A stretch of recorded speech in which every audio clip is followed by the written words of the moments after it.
মহেশখালীর মধ্যে কলেজ সমান আছে মানে কলেজ ডিগ্রি কলেজ আছে, ডিগ্রি কলেজ আছে, এখানে তারপরে বঙ্গবন্ধু মহিলা কলেজ আছে, এখানে অস্ট্রেলিয়া কলেজ আছে, পোস্ট ব্যাক ঠিক আছে।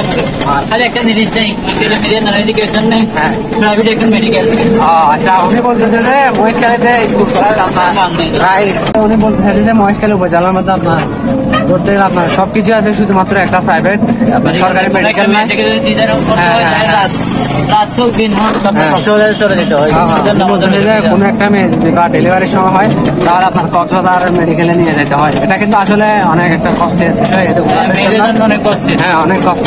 ওদিকে গেলে আপনার আবার টলার পায় না, রাতে সময় টলার পায় না, কাটে গেলে তাইলে আসলে এটা কিন্তু একটা বিষয়। আমার ভিডিওটা যদি এরকম থেকে থাকেন জেলা প্রশাসনের দেখবা আপনার সরকারি কর্মকর্তা, তাহলে একটু জেলার দিকে মেডিকেল, হ্যাঁ একটা মেডিকেল খুবই দরকার এখানে।